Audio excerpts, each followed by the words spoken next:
রাধে রাধে। ওম নমো ভগবতে বাসুদেবায়। ওম নমো ভগবতে বাসুদেবায়। ওম নমো ভগবতে বাসুদেবায়। শ্রীমদ্ ভাগবত চতুর্থ স্কন্দ পুষণম তৃতীয় অধ্যায় শিব এবং সতীর বার্তালাপ। শ্লোক 16।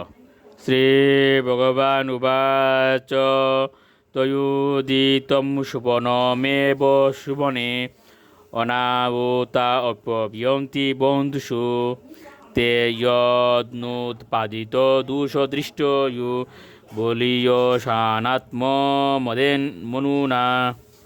অনুবাদ: মহাদেব উত্তর দিয়েছিলেন, এ সুন্দরী, তুমি বলেছ যে অনাহত হয়েও বন্ধুর গৃহে যাওয়া যায়। সেই কথা সত্যি, যদি সেই বন্ধু দেহাত্ম বুদ্ধিজনিত অহংকারের ফলে ক্রুদ্ধ হয়ে দোষ দর্শন না করে। শ্লোক 17। বিদ্যা তপোবিত্ত পূর্বয় কুলয় সত্তাম গুণয় সরবীর সত্তমে তরুয় স্মৃত অতায়াম বৃত মান দুর্দৃশ স্তব্ধান পৈশ্যন্তে ইদাম ভুয় সাম।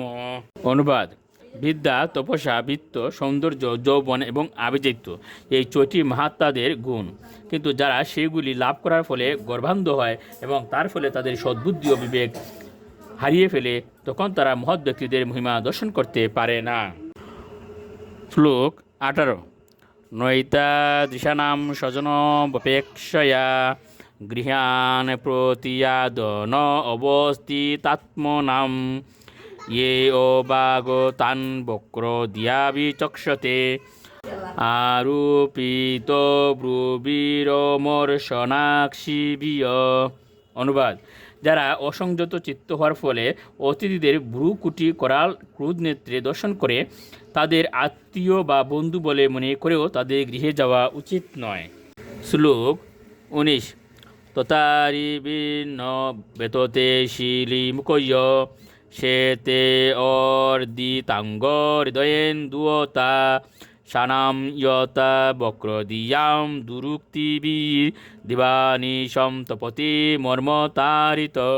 অনুবাদ: শিব বলেন, আত্মীয়দের কটূক্তি দ্বারা মর্মাহত হলে যেরকম ব্যথা অনুভূত হয়, শত্রু বাণের দ্বারা আহত হলেও সেই প্রকার ব্যথা হয় না, কেননা সেই ব্যথা দিনরাত হৃদয়কে বিদীর্ণ করে। শ্লোক 20। ব্যক্তম তমুৎকৃষ্ট গতেও প্রজাপতে প্রিয়াত্ম জানামসি শুভ্রুমে সৎমতা তথাপি মানম ন পিতুঃ প্রপৎসসে মদাশ্রয়াৎ ক প্ররিতপতে ইয়ত।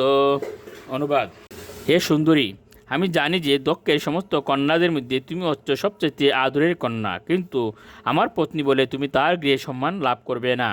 পক্ষান্তরে আমার সঙ্গে সম্পর্কের ফলে তুমি দুঃখিত বোধ করবে। রাধে রাধে।